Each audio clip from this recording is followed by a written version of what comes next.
My name is Jeremicia and I'm an advocate at law. I have 20 years worth of legal experience.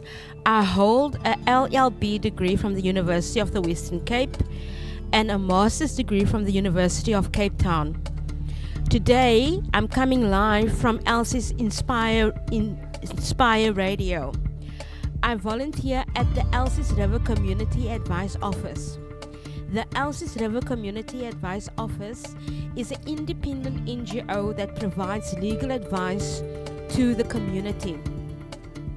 You can contact us at room 4, Hassim Building, corner of 28th Avenue and Holt Road, and we are open from Monday to Thursday from 10 o'clock until 1 o'clock.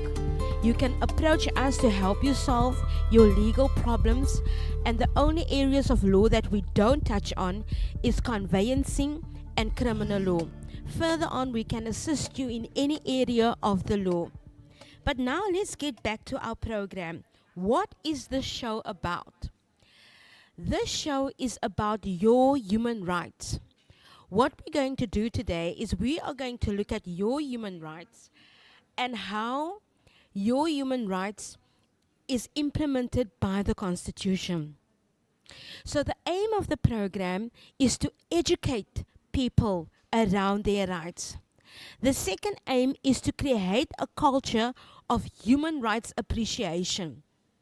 And then the third aim is to create an atmosphere that fosters a good understanding of human rights. So today we are going to discuss the Constitution. In discussing the Constitution, we're going to look at the history of the Constitution, the application of the Constitution, how does the Constitution work, provisions of the Constitution, namely the founding values, and then most importantly, we're going to zoom in on the rights in the Bill of Rights. So let's start with the history of the Constitution. The Constitution was enacted, and what that means is made law, on the 18th of December 1996.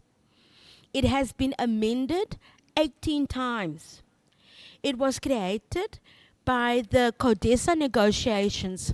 Now remember, the Codesa negotiations came about in 1991, where all the political parties came together and negotiated a new society for all who live in South Africa. So between 1991 and 1993, the Constitution was negotiated by the various parties.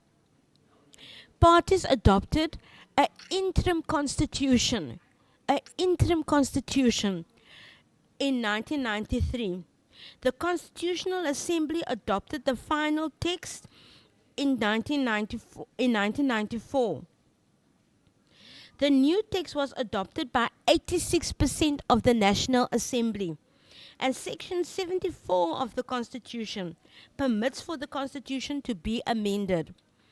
Just a moment, we have to pause and say our research for the program has been conducted, our sources has been conducted by the Department of Justice and Constitutional Affairs, the Constitutional Court website, and Duval and Curry 5th edition Bill of Rights Handbook. So if you want to read any further up on our topic, what you can do is you can go to the website of the Department of Justice and Constitutional Development, and you can look it up in the Bill of Rights textbook from Duval. Now, what is the Constitution? Because we're speaking about the Constitution and we're all on about the Constitution, but in essence, what is the Constitution? The Constitution is the supreme law of our country. What does that mean? It means that any act or law which is inconsistent with the Constitution will be invalid. So, say for instance, you have a room to rent, but you only want to rent to South Africans and you don't want to rent to foreign nationals. That is unconstitutional because you are discriminating against a person based on their social origin, and that is covered in section 9.3 of the Constitution. But wait, I'm running ahead of myself. So now the state must respect, protect, promote, and fulfill the rights in the Bill of Rights. What does this mean? Now, in this program, what we're going to do is we're going to look at the text of the Constitution in itself, and we're going to support this by case law that has been developed by the Constitutional Court. Let's get back to the application of the Constitutional Court.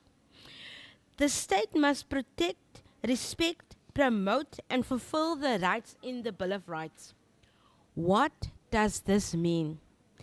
It means that the state must take legislative and other measures. Legislation is what Parliament passes and makes law for the country.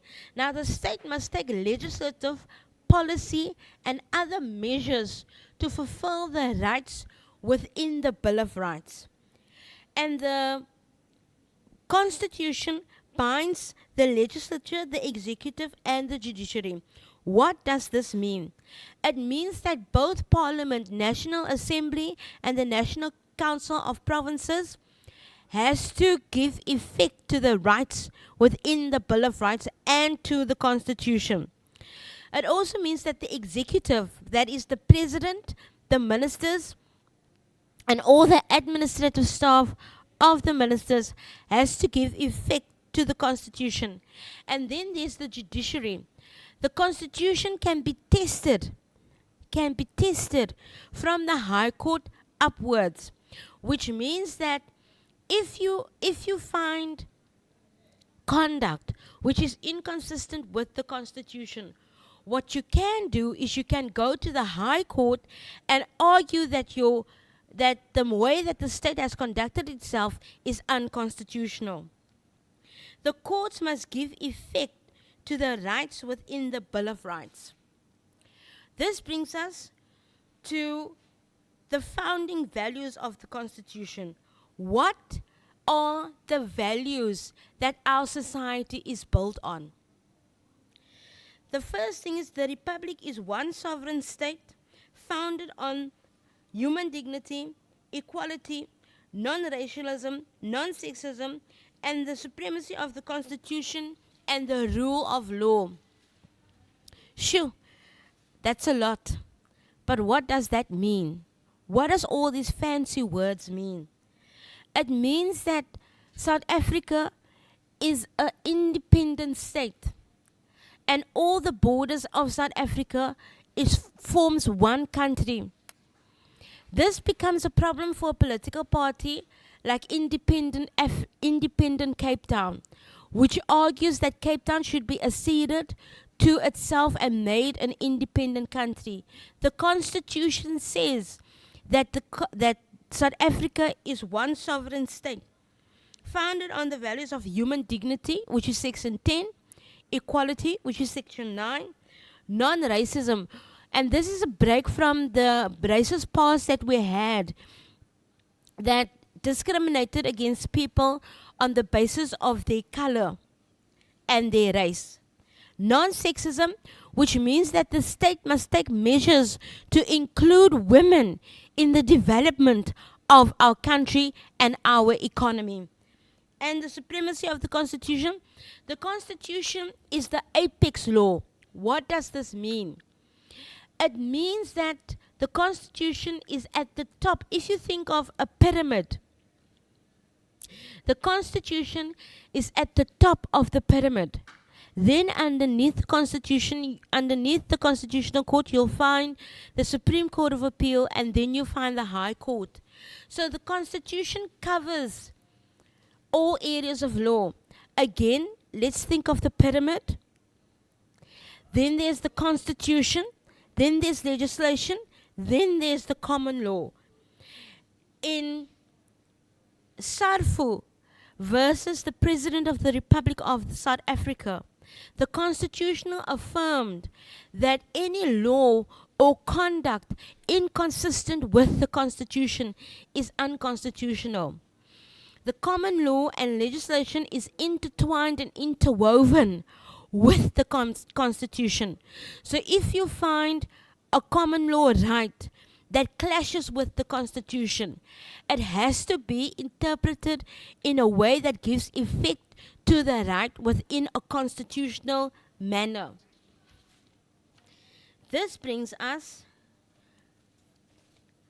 to our rights within the Bill of Rights. Now here, I'm going to touch on the following rights. I'm going to touch on the right to human dignity, the right to equality, the right to freedom and security of person, freedom of expression, the right to privacy, Section 25, which is our property rights, the right to housing, the right to medical care, and most importantly, the right under our limitation clause. How does our limitation clause operate? Now let's look at the right to human dignity. It says everyone has the inherent right to human dignity, and the right to have their dignity respected and protected. What does this mean? In Carmichael versus the Minister of Police, the Minister of Safety and Security, it found the Constitutional Court found that the state must take active measures to enforce their rights within the Bill of Rights. This means that there's a positive obligation upon the state to enact legislation to give effect to Section 10 of the Constitution. Everyone has inherent human dignity. What does this mean? It means the mere fact that you are born in a legal and technical sense means that you are worthy of respect and you are worthy to be valued as an individual by the state. But remember, there's a positive obligation on the state pertaining to this right, which means that the state must take legislative and other measures to protect this right. It also says the right to have their dignity respected and protected. In S versus Makwanyani, the court found that the right to human dignity is an absolute right. What does this mean? It means that the right to human dignity cannot be limited by the limitations clause and that it is absolute in nature. Then there is the equality clause. It says everyone is equal before the law and has the right to equal protection and benefit of the law. In Walker versus Pretoria City Council, the municipality enacted water meters in affluent areas. But what it did was it did not erect water meters in less affluent areas. This meant that people who lived in affluent areas paid more for water and electricity than everybody else. Walker took the matter to the Constitutional Court and argued that this is indirect discrimination. The Constitutional Court found in favor of Walker and found that the municipality discriminated on geographical area and indirect discrimination. What is indirect discrimination? Indirect discrimination is when there's a seemingly neutral criteria which is being applied by the government or by the enactor. And then the result of the seemingly neutral criteria is that there's a discriminatory effect which cannot be justified under law. Let's make an example. Say, for instance, a retailer says, we're only hiring people with beards. Now, from the outset, it seems as if people with beards are only for men, and it is men of all races. But women cannot grow beards, and as a result, women are excluded on a seemingly neutral criteria. The discriminatory effect is that women are not allowed to be employed by the retailer, and the discrimination eliminates or eliminates the right to equality to the extent that it doesn't operate anymore. There isn't a legitimate governmental purpose which is served by the discrimination. And therefore, a seemingly neutral criteria, men with beards, becomes a discriminatory effect. It then says to promote equality, legislative and other measures must be passed. This provision makes provision for affirmative action to be passed by the government. It says, this then says 9.3, the state may not unfairly discriminate directly or indirectly against anyone on one or more grounds, including race, gender, sex, pregnancy, marital status, ethnic or social origin, color, sexual orientation. Now, this refers to the LGBTQ community. We have to go for a commercial break, so please stay tuned. And as we return with the right to equality, section 9.3.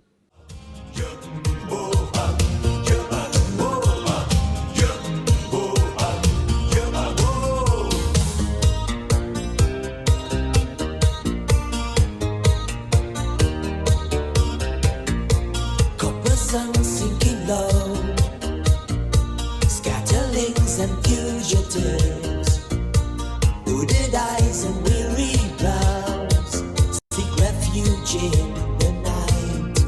They are the scatterlings of Africa, each uprooted one. On the road to That was Johnny Clegg and Savuka with the Scatterlings of Africa. We now turn to section 9.3 of our Constitution, which is the direct discrimination clause in our Constitution. It says the state may not unfairly discriminate directly or indirectly against anyone on one of more grounds, including race, gender, sex, pregnancy, marital status, ethnic or social origin, color, sexual orientation, age, disability, religion, conscience, belief, culture, language, or birth. Now, this provision was tested in Hodgson versus Lane, where Goldstone J. wrote on behalf of the Constitutional Court. He said that the following test has been developed by the Constitutional Court. First, you need to see whether there has been discrimination on a listed ground. Then the onus is normally on the applicant to prove that there has been discrimination. But in Hodgson versus Lane, the Constitutional Court developed a reverse onus, which means that the onus is then on the respondent to prove that the discrimination is not unfair. Let's take an example. In Woolworths versus Whitehead, the applicant applied for a position in the HR department. What happened was, they said she was pregnant at the time. Whitehead was pregnant at the time when she applied for the position. Woolworths turned Whitehead's application down, despite the fact that she was overqualified and met all the criteria of the employment position. Whitehead took the matter to the Supreme Court of Appeal, and the Supreme Court of Appeal found that Woolworths discriminated against Whitehead on the grounds of her pregnancy. They thus violated her Section 9.3 rights. And what happened was, because they said, we can't employ you because you're pregnant, they then activated activated Section 9(3) of the Constitution, which says you may not discriminate on grounds of pregnancy. Woolworths then had to prove that the discrimination was not unfair. And how can you prove that discriminating against a woman because she's pregnant is not unfair?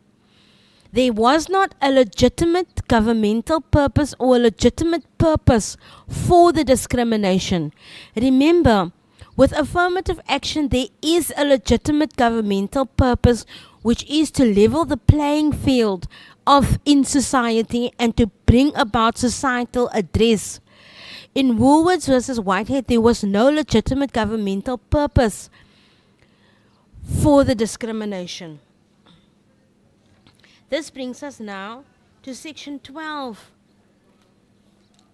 Section 12 of our Constitution.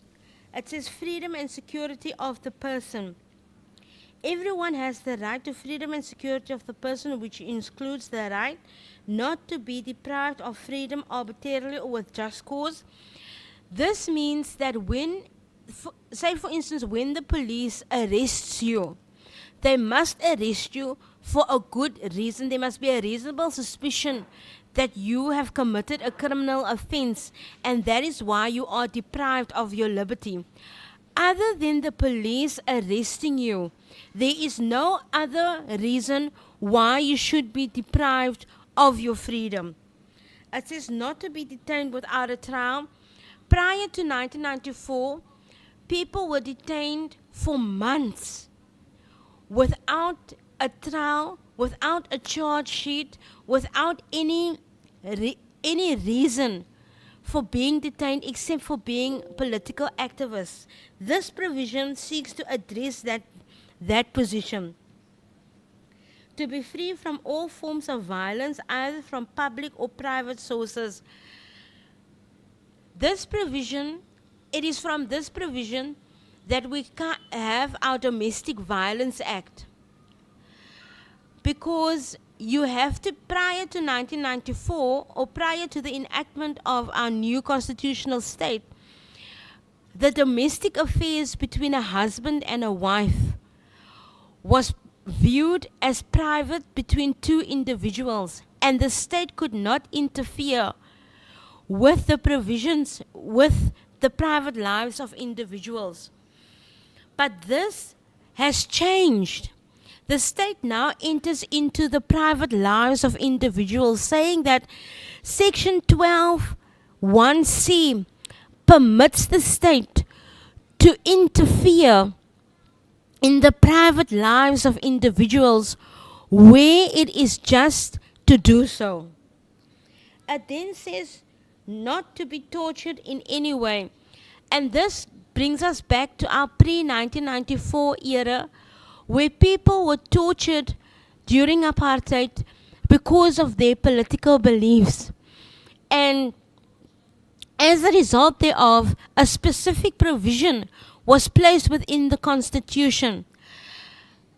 This read with the CPA, the Criminal Procedure Act, any statement which is made under duress or as a result of torture is inadmissible in court and will be thrown out and cannot be held against the accused.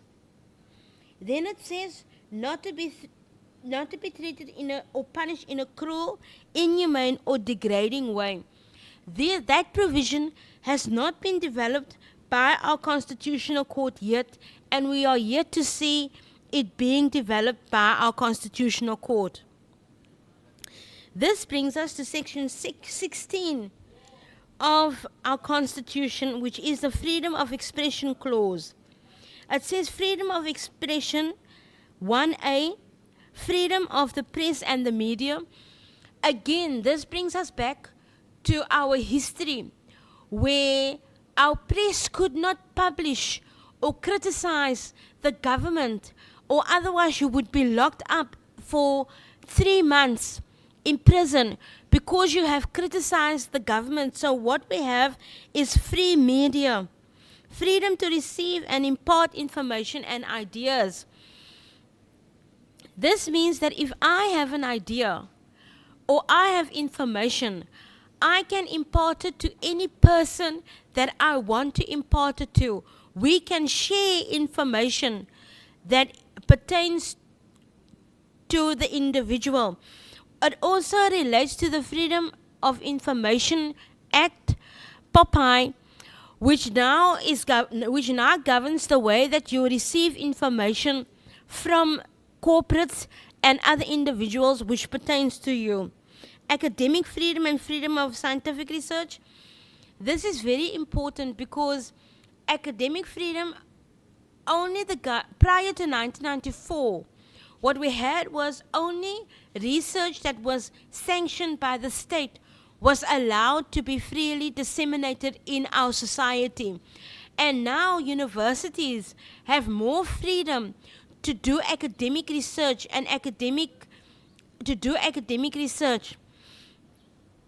In ETV versus the Minister of Justice, the Constitutional Court said that our right to freedom of expression and our right in a democracy is so important that even repugnant speech is protected by the Constitution.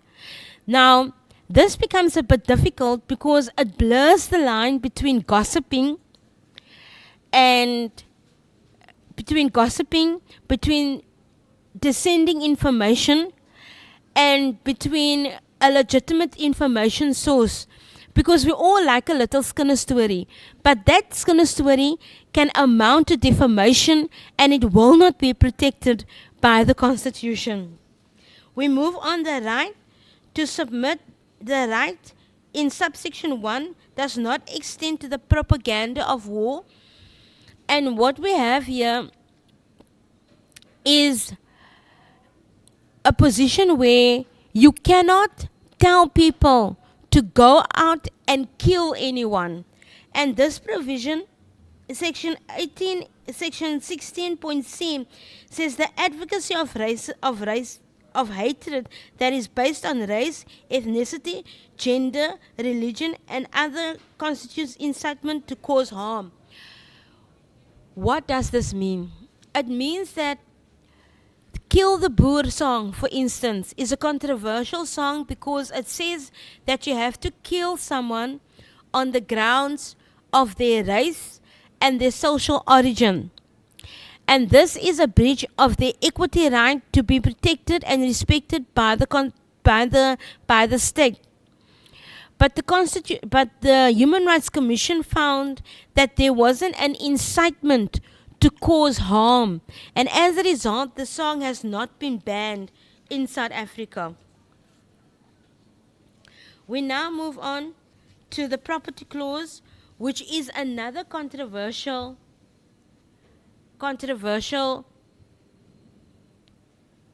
provision within the Constitution. Section 1 says no one may be deprived of property to the extent in terms of a law of general application, and no law may permit the arbitrary deprivation of property. What does this mean?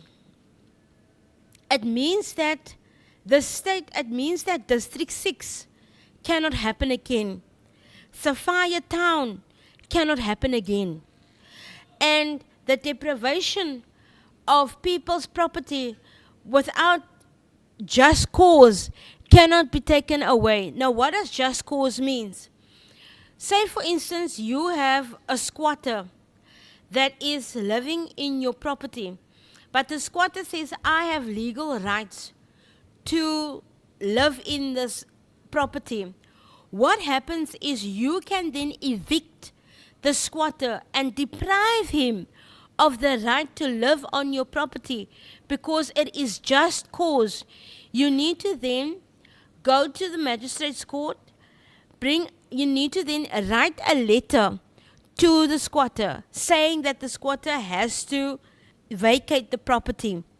Then you have to wait for 3 months to pass. After that, what you have to do is you need to go to the magistrate's court and get an eviction order against the squatter. Property may be expropriated only in terms of law of general application.